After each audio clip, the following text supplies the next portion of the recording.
satisfy theirs as well. We're going to start with opening questions to establish a baseline for what each candidate thinks of diversity, inclusion, and campus climate. To start with, what does diversity, inclusion, and campus climate mean to you? We will start with Benjamin.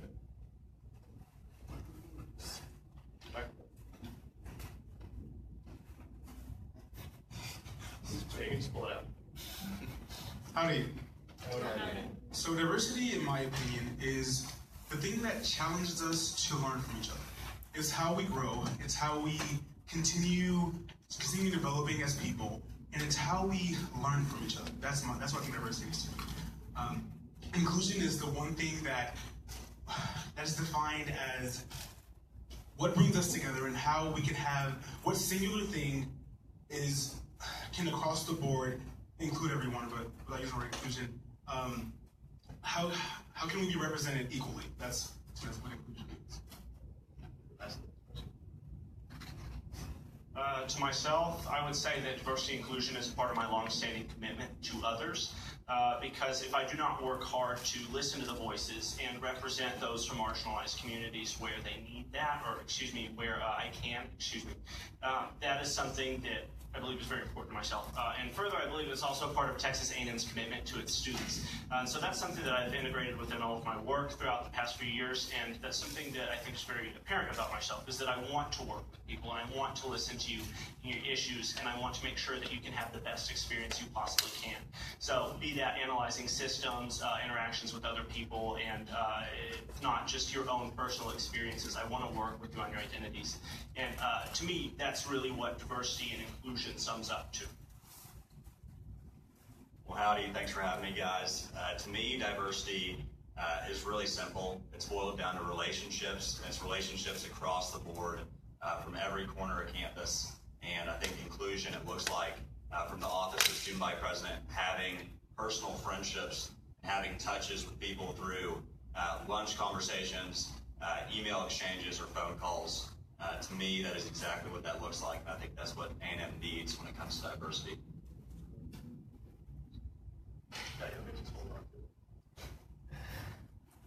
We will move into questions submitted online. I would like to remind everybody that there are note cards being passed around and available in the back as well. They'll allow further questions for submission for our second half.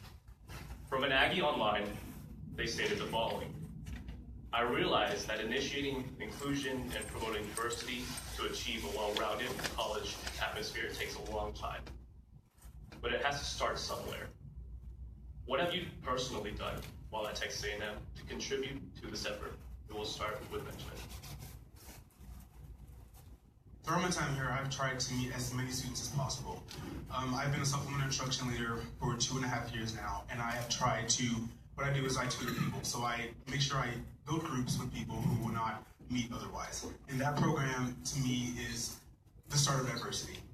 Because what we do in that program is we try to facilitate conversations that allow people to learn from each other, to grow. In the orientation program, I have welcomed over 10,000 Aggies to Texas A&M, and with that, they see a diverse group of students welcoming them, and they say, wow, this is what A&M is, this is what Aggieland is, and we welcome them with an open heart, and we welcome them with the Aggie spirit, and they come in knowing that A&M is diverse because of that. So that's how I've contributed to diversity during my time at A&M.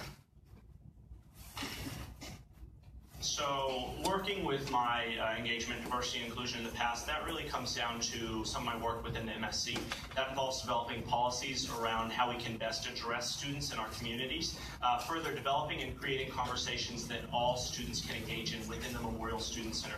That's about 1,400 students that we are trying to actively engage in that, and that is bringing in trainings from DMS and A2A, utilizing the resources that we have here on campus to actively engage students who might otherwise not be engaged in such topics and conversations. Most certainly there's a component to that personal level, that friendship, that connection to people that you can use to entice and encourage people to step out of their comfort zone. But at the end of the day, you really have to engage people in hard-hitting conversations. And further, I've worked to increase representation of people of color and of other minorities within the Memorial Student Center in positions that count.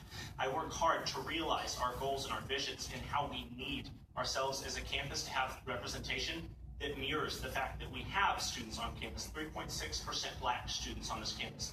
And whenever we look at our Memorial Student Center grouping the population of MSC, we're only able to achieve that through one committee.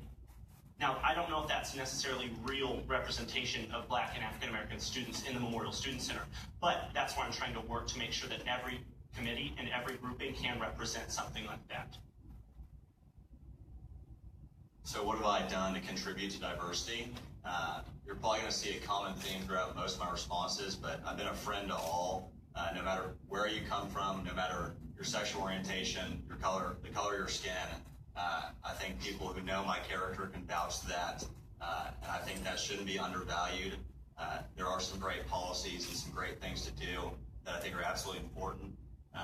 But when it comes to how have I tangibly contributed, how am I going to leave an impact on this campus, it's going to be through relationships. So that's what I've done thus far. Howdy guys, my name is Benjamin Grubb. I'm representing Killian Brunson. He's unable to be here right now, just so we clear that out. I got in here late, can you repeat the question? Good thing. And this will not cut into his time. I realize that initiating inclusion and promoting diversity to achieve a well-rounded college atmosphere takes a long time, but it has to start somewhere. What have you done personally in this context? What has Killian done while at Texas A&M to contribute to this effort? Speaking for Killian, Killian's been a part of the class councils for, I think over this past year at least. He was the junior class president, and I know that every event and everything he puts his mind to, he does, and he gets it done. He wants to meet as many people. The first time I met Killian was when I went out for an organization, and he has a smile. He greets everyone he sees with a smile, and that's where it starts. That's where you start. You start bringing a smile, then you have a conversation. And he's done this, he's creating these events so that people can mingle. So it's just not one group by themselves, it's everyone out there, because the Aggies are we are the Aggies. We can pass it back over to Benjamin. We can move on to our next question. And we have another question from an online Aggie. Do you think that the campus climate and diversity have a direct effect on academic success? If so, how do you think your diversity policies will improve student academia? If not, what do you think are the long-term effects of your policy? Yeah, no, I can read it again. This will not cut into his time. Do you think that campus climate and diversity have a direct effect on academic success? If so, how do you think your diversity policies will improve student academia? If not, what do you think are the long-term effects for your policy? I believe that diversity and inclusion do have a direct effect on academia. Being a supplemental instruction leader, I can see in students' faces the idea of being comfortable with approaching a professor. Maybe because of maybe race, whatever may be religion, whatever may be, I see it with my eyes, and I notice that if faculty is more inclusive, if they are more willing to speak to students, then students feel more comfortable and they therefore do better in classes because of that. My diversity and inclusion plan will focus on building that communication and facilitating better communication, and focusing on more training for faculty so they can know how to effectively communicate with students so people feel more comfortable approaching them. And so they can basically foster a more welcoming classroom environment. So the question I pose is, how can somebody succeed if they don't feel as if they belong somewhere, if they're told continually that they do not belong in an environment? So of course, I do believe that diversity and inclusion directly translates into a student's academic experience and impact here on campus. Making sure that a student is able to interact successfully with faculty, staff, and other students is one of the biggest parts of that. So that is why I'm very excited about this new ICD discourse credit, where students are going to have to engage in conversations regarding racial issues and other issues we have here on campus. Because when students and professors can do that, then students from these marginalized communities are going to feel as if they are a little bit more at home, and that is one less thing for someone to worry about at the end of the day. It's something that I strongly believe in, is making sure that we can engage others at their level and not make them have to come to us in our privileged identities, if we have any of those. So most certainly I do believe that working on diversity and inclusion will directly translate into a positive impact for a student's academic experience. And I share the belief that how people feel welcomed and valued absolutely will affect them academically. So as far as how we can do that better, and again, not to beat a horse here, but is that we need to have relationships across the board, and if students aren't feeling welcomed and valued, that will trickle into every aspect of their life, whether that's academics or social organizations, you name it. So to share and echo the sentiments of Bobby and Ben, I think it does affect it. I want to go ahead and say pretty much what they said. It's important to feel welcome. If you're not comfortable, you won't learn because you're worried about becoming comfortable. It's not just a belief, it's a fact. A lot of minority students don't stay after their first year because they don't feel comfortable. And so if we can improve on that with including all ICD and all that, maybe we can get those retention rates up because they feel better. So the same plans that they have are what Killian has.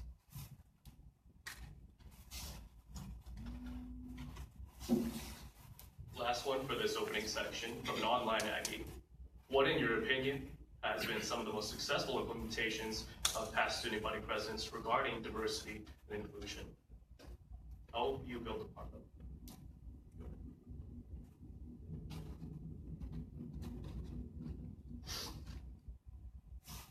Okay, so I'm not sure if the Inclusion Council was put in by a student body president, but I know that's a huge part of building diversity and inclusion on campus. I feel that what that does, it gets conversation from actual students and allows them to implement actual policy. But my goal will be to further that policy and actually take a proactive stance towards bringing those conversations to more than just a conversation. It's like what goes on in those meetings, how can we further that? What can we do to actually have feasible ideas that come from those conversations? So I'll look to build up on that in the future. Okay, I'm going to ask you a follow-up. How?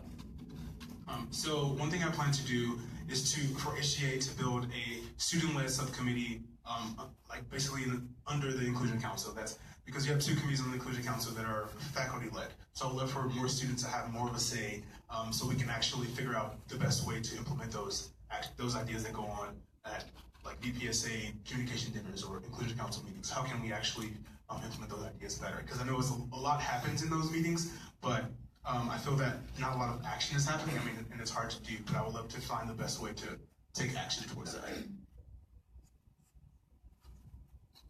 So regarding current student body president Hannah Wimberly's general actions, she is fantastic about empowering people in all of her actions.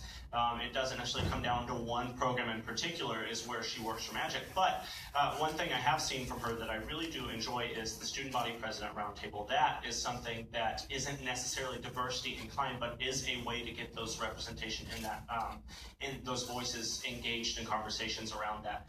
That is a tool that can be very versatile and does engage in diversity conversations if the need arises. So one way I'd like to build up upon that is by taking that Student Body President Roundtable to the next step, and by bringing in not just students from, say, the core, the MSC, those big names that you see on campus that have the traditional weight, but students from those other groups, students that have been fighting for representation on President Young's Inclusion Council, and making sure that we get all student voices involved in a roundtable, so we can actively plan for how to handle our next situation and how to, well, not to handle it, but to make sure it doesn't happen, referencing Richard Spencer in February 9th. So a lot of that is just making sure we are proactive and listening to all student voices ahead of time. Thank you. So the fact that we have a diversity commission is a great step. I know that was done a number of years ago. I thought last semester with Aggies United was a great thing. So to speak to your success. And then a few years ago, a good friend of mine, John Claybrook, there was a bill that passed through Student Senate that was trying to defund the LGBT Center, and he vetoed it. And so modeling that same logic and that same belief of inclusiveness, there have been successes of previous student body presidents, like Hannah did with Aggies United, like John did with vetoing that bill. And then how can we move forward? How can we make it better? If you reference Hannah doing a good job with empowerment, I think we need to take that a step further and say, the Diversity Commission, you have full reign to reach out to anybody on campus, and the SBP is by your side, making meals happen, happen, making those relationships happening, and moving forward from there.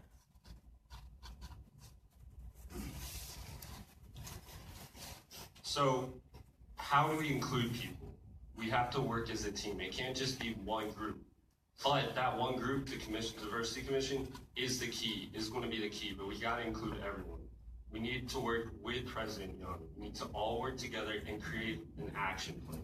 That's what Killian wants to do. He wants to create an action plan where he has SMART goals, basically. You do these things and you get the goals. And that's how we're going to achieve this inclusiveness. Not a follow-up question. How? By reaching out to everybody, because everyone is a part of this community, no matter where you're from or what you do. And so by I didn't know that was a thing. So I'm not sure how many people don't know, but if more people know, that's more people that get involved. And so I'm hoping, and Killian's hoping, that the more people get involved and the more ideas that come up, we'll get that good idea and we'll execute these tangible goals that we set with these commissions. And I want you to hold on to the microphone. We're going to start from your end next. Okay? So that was the last opening session. We're going to move on to some of the tougher questions, all right? I want to give you all some context. The Diversity Commissioner and his commission are tasked by the student body president to advise the principal on all issues diversity related, take action on policies enacted, and inform the student population about any federal, state, or local laws that could affect the student population in terms of diversity. At the state level, the governor has directed action on cities that have referred to themselves as sanctuary cities and campuses that have referred to themselves as sanctuary campuses. Your first question, and we're going to move from Killian's representative down to the far right. What policy stances would you take as the chief student leader of one of the largest and most influential student government associations in the state on the following subjects: sanctuary cities and sanctuary campuses?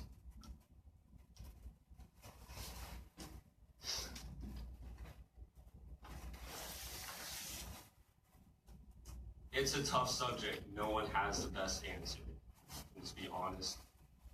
But if you're helping people around you, you're doing something productive to society, Killian and I believe that you deserve to stay, but maybe you need to wait longer to get your full citizenship. But as long as you're contributing to society, you're getting your degree, you're doing something that's helping out, volunteering, stuff like that, you're being a student, you're helping out the world by being an educated person. And so speaking on Killian's behalf, I think that we should have these campuses, these safe campuses, because that goes back to if someone's uncomfortable, they can't learn. That's Killian's stance. So this is an interesting subject, and I'm very open to this conversation. I don't have the answer to this, but what I do want to communicate to people is if you're a student at Texas A&M, I am in your corner, and if you're an Aggie, you deserve to be fought for, and you deserve every equal right. So I don't have the answer to this, but what I do want to communicate is that if you're an Aggie, I'm in your corner, I'm going to go bat for you. Okay, we're going to go for clarification here. We're looking for a policy stance, not solution for sanctuary cities or campuses. So what would be your policy stance? So I don't have an answer for you, and I'm not afraid to say that. And I think that that's an acceptable answer because I'm not going to pretend to have it. So one of the first things to address is that sanctuary campuses, in this concept, this misunderstanding of them, don't necessarily exist in the full sense, because at the end of the day, federal law supersedes state law, and federal law says that Texas A&M is not allowed to give away any information regarding students and their documentation status. So that is good news. Personally, I do support educating immigrants, regardless of their whether they are documented or not here at Texas A&M, and I would not support in any way any kind of concept of Texas A&M being forced to hand over education the information regarding their students to authorities, unless there is a court warrant, but that is a whole nother thing. Texas A&M has first and foremost a major priority to each of its students' education. I fully do support immigrants regardless of their status. And I want them to feel welcome here, and I want to work with them because that is how we can achieve our best Texas A&M. Does that answer your question, Joe? without repeating what anyone said, I completely support the idea of protecting each Aggie, every Aggie, the best way possible. And I feel that if a student was accepted into A&M, then I will do everything I can to make sure that they can stay at A&M. Okay, and then we're going to move the other direction now. What action will you take specifically with your policy stance towards sanctuary cities and campuses?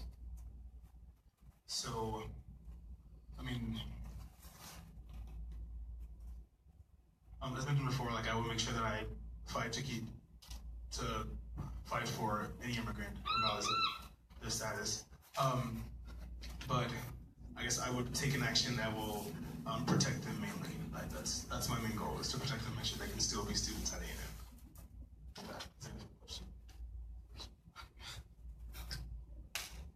So my municipal affairs and legislative relations vice presidents will share in the same opinion that I do regarding how we are to address sanctuary campuses and how we support our documented or undocumented students here. And that is something I am very proud to say. I fully believe in empowering people around me that will fight for students and will aid them on that journey, because I understand it can be rough to be I personally do not understand the concept of being an undocumented student here at Texas A&M University, but I'm always willing to listen, and I want to be there to fight with you. So making sure that I empower the right people in my cabinet to go after that, and also work with Senate to develop bills supporting that, I think the best ways and the only ways to address that.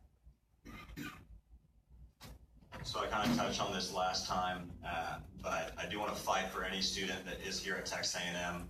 You're looking for a specific stance on sanctuary campuses, and I don't have that for you, but I do have a promise that is to go to bat for any student, and to know that if they're a student here, that the student body president better darn sure be in their corner and make sure they have a world-class education and experience here that is unparalleled. Trying to echo what everyone else has said. If you're an Aggie, you're in my family, and I want to fight for you. That's what families do. Families stick together. So if you're no matter what your status or you are, we're going to fight for you, because if you got here, you deserve to be here. Keep going. Okay. At the state level, the governor has also projected rhetoric emphasizing the enforcement of detention and deportation laws of individuals who are undocumented immigrants. This is including ICE raids and detention of individuals. This is important for our campus because this has occurred in and around the Bryan College Station area, and it has occurred with students of Texas A&M University. My question for all of the candidates, starting with the representative from the President Hahn campaign, what policy stance do you take on recent ICE raids? Kelly and I haven't exactly gone over ICE rates before, so I'm in the spirit of being honest and upholding that core value of A&M. I can't really issue any sort of statement about that. That's all that I have for you right now. I will have an answer by Tuesday for what our stance is on that. I think it's important that we have the role of student body president in its right light, because truthfully, I don't know if they can do much to that, to be quite honest. And I know that's a little bit of a dissatisfying answer. So specifically to those raids, I don't think I have an answer for you, and I don't think anybody in their right mind can give you a truthful answer in that. But again, to echo my point, whatever the student body president can do, I will do and go to bat for our students. Thank you. So this is a question that I know the city of Austin has been struggling with lately in regards of ICE raids. And so as a university, we have better allocation of resources than to go out hunting people. That is ridiculous. I see no issue. Okay, so obviously advocating for students to know their rights in the case they are raided, or if authorities approach them or attempt to conduct a raid, because there are rights that sometimes are trampled and violated in that manner. So making sure that every human being has those basic concept of human rights. So I think that's one of the things I could do as student body president, is massively distributing information regarding that, so that individuals understand where and where not they fit into the legality of our system. Further, working to advocate for our police department here, our Texas A&M University Police Department, to understand that we have better things to do with our safety and our enforcement of laws. So on the topic of continuing to protect Aggies, as someone with a friend who was actually detained in a nice raid, I can say that that's completely against that. I would look to find the best way to enact that, to I guess protect Aggies against that, and then take it even further with Texas legislation and figure out how we could possibly find a way to get rid of that. So. We're going to move on to another subject field. At the state level, the Lieutenant Governor submitted Senate Bill 6, which will dictate what bathroom our transgender students must use. What policy stance do you take on Senate Bill 6, and how will you support our students?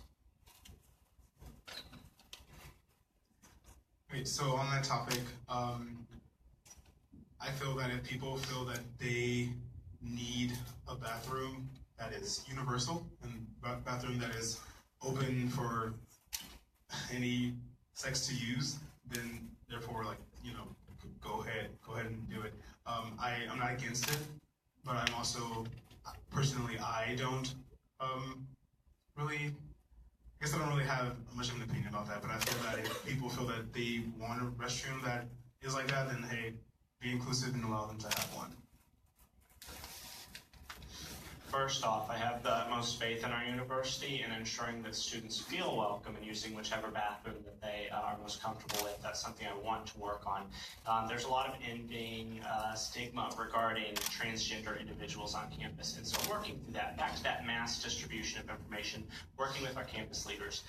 In terms of policy stance, I have the full faith and confidence in our leadership here at Texas A&M and the administrators to fully enact something that works for our university. That is their job. As student body president, I am not allowed to go around and slap door signs.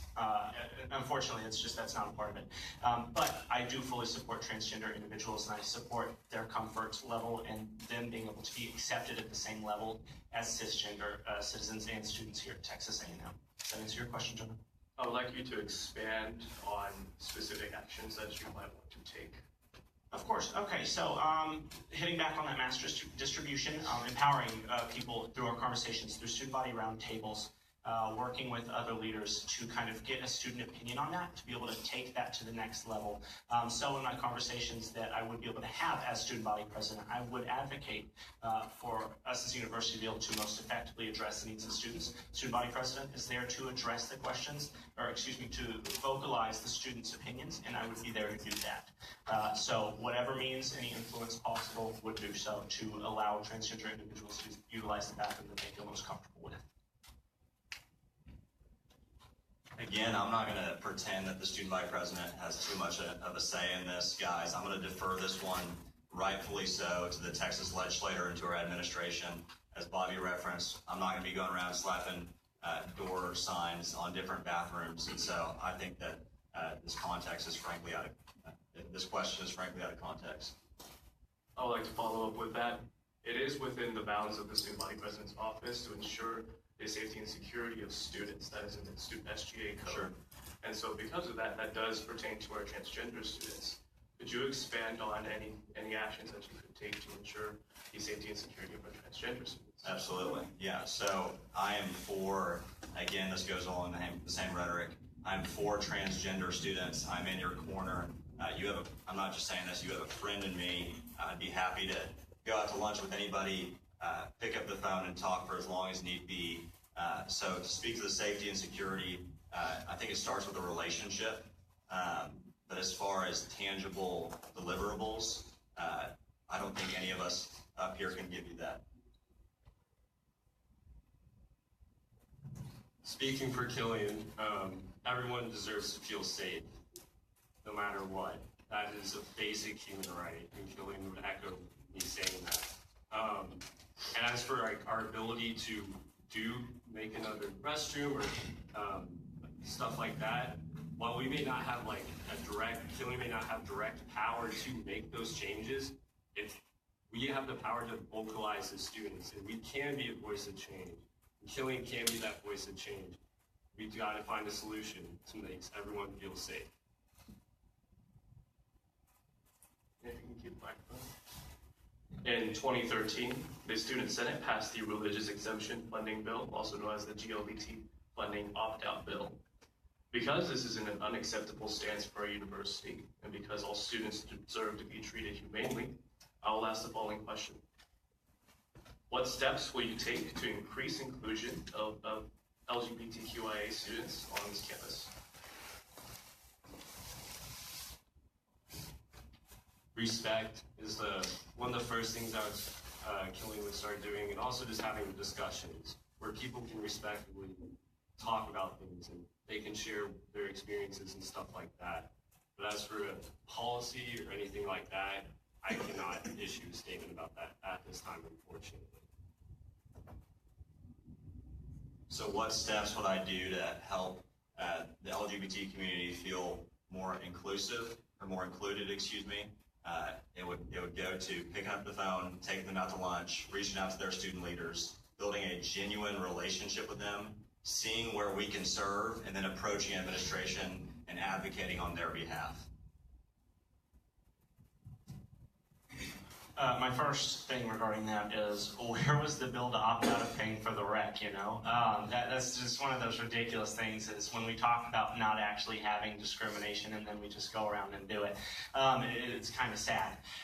But so one of the steps is elevating the programs of the LGBTQ Resource Center here on campus, utilizing the student body president position to allow those to attain a greater height, a greater recognition within campus.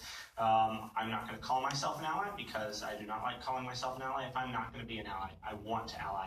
And so that is one of the ways I want to do that to other members of the LGBTQ community. But at any rate, that comes down again to empowering students, working through and understanding the struggles that they may have come through as members of that community to build themselves up, taking our resources and on making sure that they're not defunded, and so that they can achieve greater heights on this campus.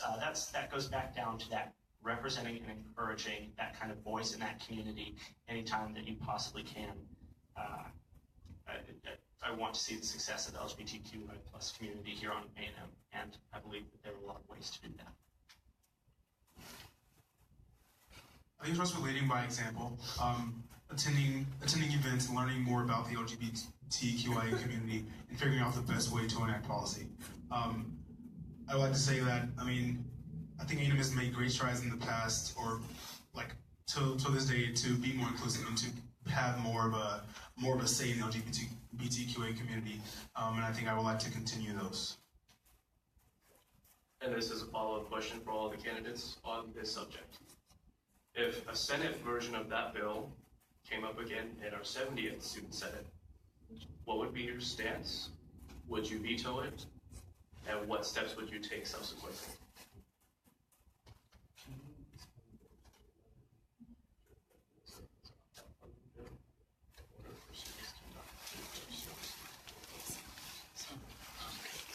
Yes, so I would definitely oppose that bill immediately. I think LGBTQIA services are very important, and I think that as a student body, I think we've made great strides because of that bill, because of the funding of that bill. So therefore, would you veto it, and what steps would you take? I would veto it, and then I would try to find the best way to continue funding of those services. Most certainly would not sign it until we saw something for a student to be able to opt out of every single other thing that they have to pay here at Texas A&M. So in a real world, no way, no how. Back to that discrimination concept, doesn't apply, I don't like it. But so one of my subsequent steps to be able to take with that would be, say, inviting Chad Mandela from the LGBT Resource Center to come speak and present at maybe a Senate session, or perhaps outside of that, to make sure that we can all work through as a group to understand maybe some of the issues that we weren't seeing beforehand. Because I understand, we get in our own little worlds, we keep going, and then we don't realize at the end of the day that we've cut other students short. So that just goes to opening those conversations, engaging people, and making sure that people are aware of the community and the impacts that we have on it here at Texas A&M. So like I referenced earlier, my good friend John Claybrick was actually the person who vetoed that bill. And so I would do the same exact thing. I would veto it because we can't pick and choose what we want to fund. And so I would say that is not inclusive in nature, and you are not being an ally to that community by defunding that and then picking and choosing, hey, out of every organization, everything that's funded at A&M, We want that one gone. That's unacceptable. So I would veto that. And my subsequent steps would be to follow up with them and reassure them that they are valued, not only because of who they are, but because they're an Aggie, and everybody on this campus is deserving of equal rights and a warm howdy. So, thank you. Jerry, repeat the question real quick. Sure thing. Clarification. Would you have vetoed the GLBT funding opt-out bill? And what subsequent steps would you have taken? So, speaking on Killing's behalf again, he would veto it because you're an Aggie, and Aggies are family, and Aggies do not discriminate against each other. Subsequent steps, echo a lot of the other candidates up here, create events or discussions or roundtables where people can talk about this, because we gotta talk. That's the first step. The second step is actually doing something. Let's make sure maybe there's another support group or there's something else in, like, it's not like hidden. They don't have to hide who they are. Because it's important to be and find who you are during college. And if you can't find that, if you don't have that support here, then you're not going to do well. So Killian wants to make sure that everyone is supported.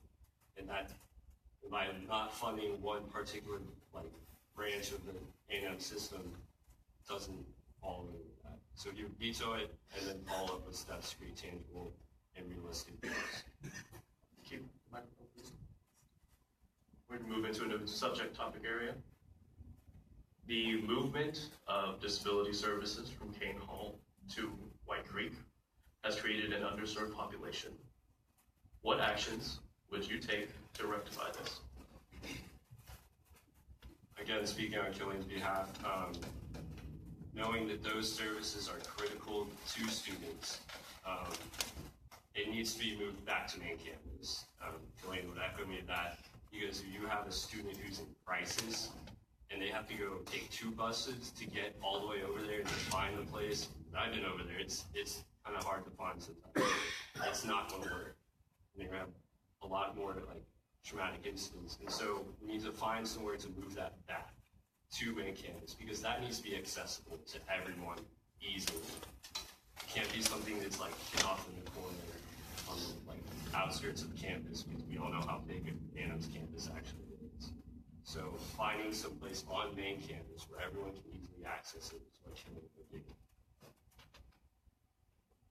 And I would echo that, and I don't mind saying this, and this is not a pity card at all, but I am registered with the Disability Services, and so I've had to hike myself out there to White Creek many a time, and I would much rather it be on main campus, and I know there are people who have a much harder time getting out there than I do. So I know there are political realities at stake with donors, and there's a ton of reasons why that has been moved, but I would do everything in my power to advocate that it is brought back to main campus.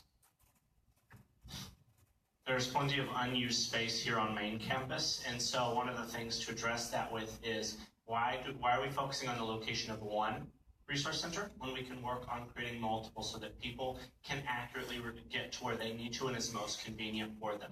That is something we have a lot of survey power here at Texas A&M. We like to do surveys, so figuring out where our foot traffic is, what best addresses the needs of these students, and kind of reevaluating our picture, because obviously we no longer have Kane Hall right there, and so that ship has sailed. But how do we best address that and move forward in terms of making more temporary spaces available for students until we can create a more long-term solution? And then in the meantime, how do we make sure that we come to the students to fix the hole we've made by moving our center so far away? And then also, what can we do about getting rid of that construction noise so students can receive counseling or test in peace out there? Those are things that are very important, and I really do think need to be addressed. So because plans have been made to move those resources back to Bazell Hall, I'd like to expedite those plans and find the best way to, like Bobby said, temporary solutions. I think we have a lot of unused space on main campus, and we could have people take their tests in some unused space, or have counseling services, maybe a couple of counseling services move to main campus and utilize some empty rooms or whatever it may be. But stats have shown that utilization has definitely decreased since the move, and I think that, those services are very important for people to get through college. Those are what students use to overcome stress, overcome anxiety, and all that good stuff. So I think it's very important that we find the best way to solve that. Keep them up. What will you do to ensure the strongest experience for our students with disabilities? I want to start by first finding a better bus route in the meantime to get to those services. Because I have friends who have to go there, take tests, whatever it may be, and they have to find a bus, and it's hard to find a bus, and getting there is always a struggle. So that's the first thing I want to do. And next, I know some classrooms have, a lot of classrooms have the type of classroom will have disability, I guess like for wheelchairs, like extra desks. I like to find better ways to do that and where they can be placed in an environment where they learn better some way. Thank you. So, one of the biggest misconceptions that we sometimes get as students is that diversity and inclusion has to be one entity that operates independently and has to be on everybody's rear ends all the time, trying to, force something to happen. But we need to integrate diversity and inclusion into everything else that we do in student services. So things like dining and transportation, those things need diversity focuses and aspects to them so that they can be more equitable and fair in how they produce their services. Those are things that are so important to students, and that's where we keep running into that misconception of, oh, well, we have a diversity thing over here, we're fine as a campus over here.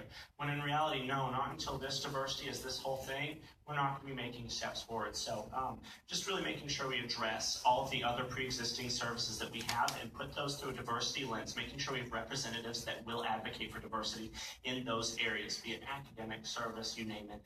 That is the only way we can grow forward and sustainably in a diversity lens.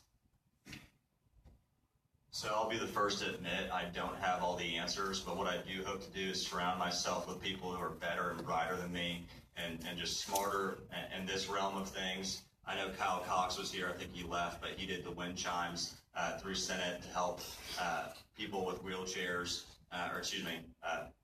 blind people. And so I want to surround myself with people who are better than me and more knowledgeable in this area. Because this is not something I'm an expert in. I know Bobby sits on that diversity, or he does the diversity side of things at the MSC, so this might be more his realm, but I do want to surround myself with people who are better and brighter than me in this area. Sorry, just again for clarification, what exactly was the question? Sorry, I actually lost my train of thought. This right. But this is in consideration of what you would do for the students with disabilities. Okay, so what Killian would do for students with disabilities, Killian actually is registered at the disability centers, and so I know he complains about having to go all the way out there. So like Benjamin said, creating like a direct bus route to get students over there as fast as possible is a great idea and should be implemented by whoever's elected. But also moving it back here, creating a temporary space, that needs to be like here, and then modernizing a lot of the classrooms. I don't know how many of you had class in Chem 100, but that classroom is old.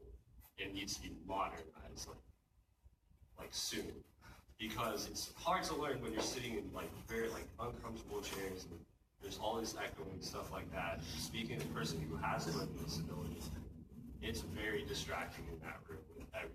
So if we can modernize it and make it, and then survey these students who are registered there, what helps them learn the best, and then use that data to create these better learning environments for students with disabilities, and even students who aren't registered but have those disabilities. We're going to move on to the next one.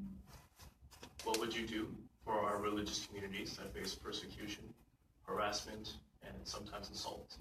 Over the course of the summer and over the course of last semester, the Islamic Community Center was shot at. The Hillel Center and on-campus Rosh Hashanah were exposed to hateful activity. What would you do for those students? So first of all, Killian would denounce and not just go after whoever did those and help in any way you can to bring those who committed those actions or who will commit those actions in the future to justice, because we're a family and that hate is not part of that. It's not an aggregate value. And so if those things happen, when those things happen, because those things are going to happen. It's not an if, it's a when. We need to make sure that there's a support group, there's counselors on standby if these students are feeling threatened. Their fears are accurately are recognized and respected as the actual fears, because they are true fears. And so maybe safe space may not be the exact term, but there needs, MSC needs to be a safe space for everyone. And so, and it seems to be just creating more of those safe spaces for everyone. And that's not saying you can't have those opinions, you can't not like someone, but in that safe space, you need to be respectful of everyone in there. Because respect is key, respect needs to come first, because we're all humans. That's the first thing.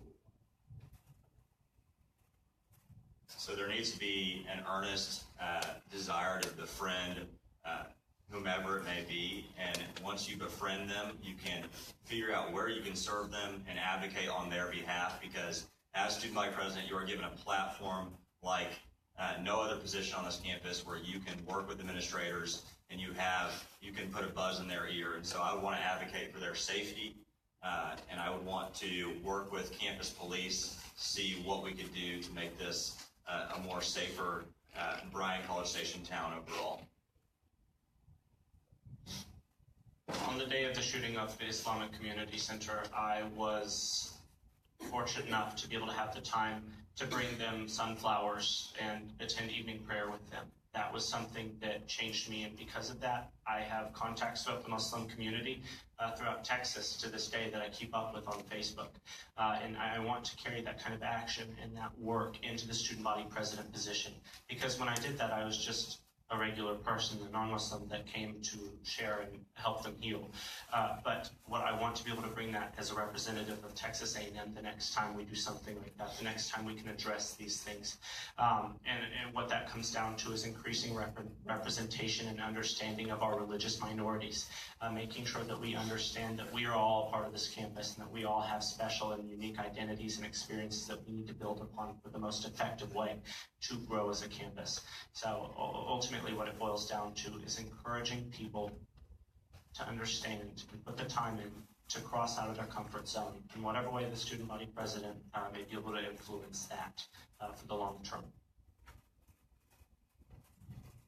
I think it starts with leading by example and attending those events, that, like, for example, the recent event like the Road to Job Day, going there and letting people know that, hey, this is what's going on. This is how, like, learn from our people, learn from our Aggies, and continue the growth that we're making. I think I would want to be there. I want to advocate for those students, and I would want to encourage my fellow Aggies to also attend those events, so we can continue growing.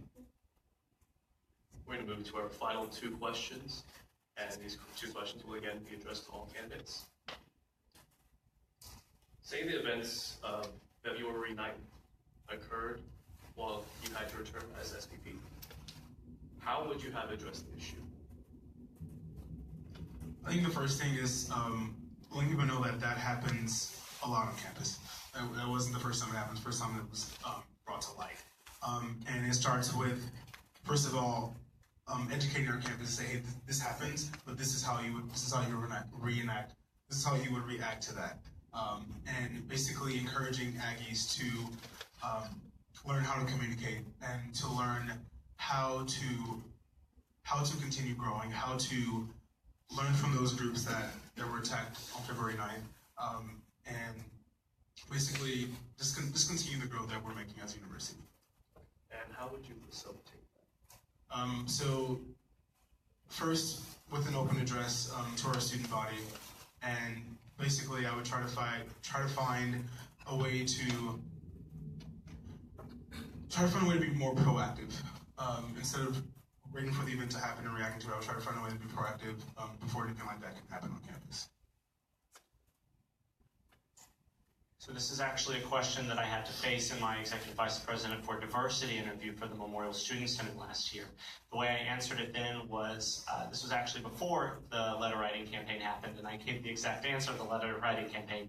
However, I want to expand on that now. I want to say that where were the conversations around that engaged the student body, because I didn't see them.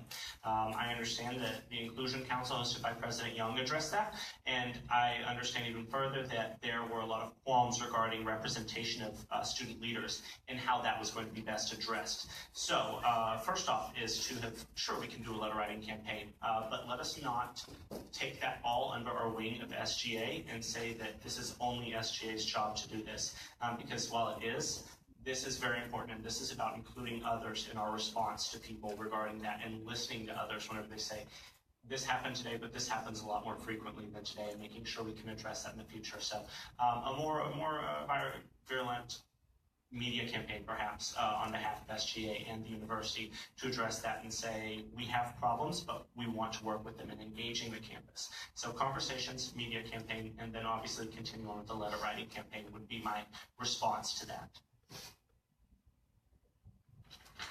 So I would do it pretty similarly. I thought Joseph Benigno showed a lot of leadership. We had over 5,000 letters that were actually sent out to Hampton Preparatory. And I think the only things that I would do differently is I'd like to see a higher quality video come out and maybe even more of a media push that highlighted that, look, our campus came together and denounced this collectively. And I'd like that to be more highlighted and shown that that is not a part of Texas A&M. And then also on the back end, I would have liked to see the student body president maybe have more of a personal touch with those students when they travel to Dallas to ensure them that I am so sorry that this happened. This is not consistent with what comprises our Aggie family, and we want to welcome you back. And so I'd like to see that more so on the back end. So those events are going to happen again, whether we know about them in that manner or not, and they're going to continue happening. That's a sad fact that we all have to face, and it's unfortunate. And so we need to make sure the letter writing campaign is great. We need to set further high quality media and outlets showing that yes, we do this, but if we're showing, okay, we're back together, that's good. But let's actually empower those minority groups, the African American Student Association, Black Student Association. Let's empower those groups and see and help them make the changes in this campus environment by listening to what they say. That's what I feel, because that's the only way to help make this campus a better place. It's unfortunate that that will always happen, that these things, and maybe we need to create a hotline or a more efficient way of reporting these things, because it's sad that there's so many other events like that, and that it took that long to get something like that highlighted. It happens on campus, which is unfortunate, and so we need to make sure that those issues are brought to light fast and that they're dealt with effectively and responsibly and respectively. Hold on to the microphone. In conclusion of this event, I will pose one final question. If you were student body president, how would you ensure the full representation of all Aggies in all the meetings, the events, and engagements that the student body president has to endure? How would you ensure that every population we just discussed is present in those meetings?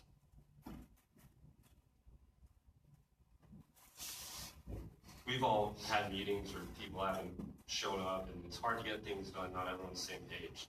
So we need to get everyone on the same page, whether that's by having more frequent meetings or just one meeting at a time that everyone can make. Meetings are important. That's how it's going to, this inclusion. But we also have to empower those disenfranchised and minority groups, because yes, we can represent them, but I am not them. I'm not a minority group. And so I don't know exactly what it's like to be a minority student here. So instead of me or Killian being the voice for you, we want to empower you guys, because you guys know what it's like to be a minority student. We can try to understand it as majority student population, but until we empower you guys and help you guys and okay, what do we need to do? Having the minority students tell us what we need to do to make it a better place, it won't happen. It'll look like it's happening, but it won't happen. So holding meetings and calling events, that isn't leadership. But when we do hold those meetings and hold those events, when we want to rally our campus together, it needs to be a personal invite from the student body president reaching out to underrepresented groups and saying, hey, we want you here, we need you here, you have a completely different perspective that I do not have, and I hope to surround myself with people who are intelligent in areas that I am not. So I think it's a personal invite, and it comes from a friendship that is started right out of the gates once elected. And just for clarification, I'm not going to ask you to expand, but the student body president has to endure quite a few meetings with administration, student organizations. We are specifically addressing those meetings, not the ones that they call, but the ones that they have to sit through. Sure, absolutely. So, as a white cisgender male, no marginalized community needs me to be their savior. That is just, that's on the board immediately. But as a student body president, what you need to be able to do is be proactive, and that's where you engage in those student body president roundtables with these smaller groups and these groups that represent marginalized communities on campus, and make sure that we engage them at a level that is constructive, where we train and we plan and prepare for these types of meetings with our administration. And further, addressing, whenever I finally do get into those rooms with administration, it is being professional, but loud and unconventional and not wavering. This is something that will be a product of engaging in diversity and inclusion every single moment of every single day, and that will carry through the work. Administrators will know what I'm about, and I'm very proud to be ready for that. So student body president doesn't have much power, but what I believe they do have is influence. And I feel like if you're in a meeting with administrators, the best thing to do is to try your best to represent the entire student body. For my time here at A&M, I have tried my best to get to know as many students as possible in different rooms of the university and figuring out how to represent them, as my policy explains. And I think that when you're in a meeting with administrators, you have to stand firm. I think it's important to you're a student, and if you want to go in there to make friends, then the student body elected you for no reason. You have to advocate for every student at all times. And that's going to be my main priority if I were to be elected. Everybody can give a round of applause for all of our candidates.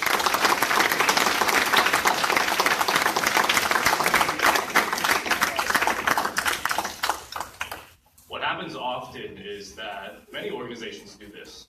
They have panels, they have discussions.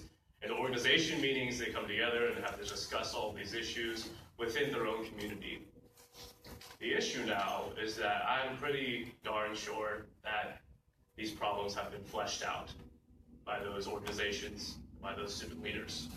What we would love to see is for continued leadership in the Student Government Association, for those policy initiatives and stances, and for those actions to be taken so that students can have the absolute best experience that they can have at Texas A&M. That is why we have so many initiatives. That's why the Division of Student Affairs has a strategic plan, and that is why the Office of the President has a strategic plan for diversity and inclusion. When we graduate, it's not about what we're going to exactly do after. We're all going to make money. We're all going to be good Aggies. We're all going to be good citizens of the world. However, we want to make sure, through efforts displayed by organizations all across the campus, and Memorial Student Center, the Student Government Association, and the Residential Home Association, we want to make sure that you're capable of going out into the world and engaging populations that you might not have grown up with, that you might not have lived next to, that you might not have really known about until you came to college. We want to have the best student experience possible. I want to thank all of our SBP candidates for coming tonight. Thank you for sticking around. And I want to make sure that we cut this off quickly so that y'all can go to your engagements. Campaigning is active, and please remember you cannot campaign outside of this room and in letter. Okay? So I thank everybody for coming. Y'all have been fantastic. Have a good day.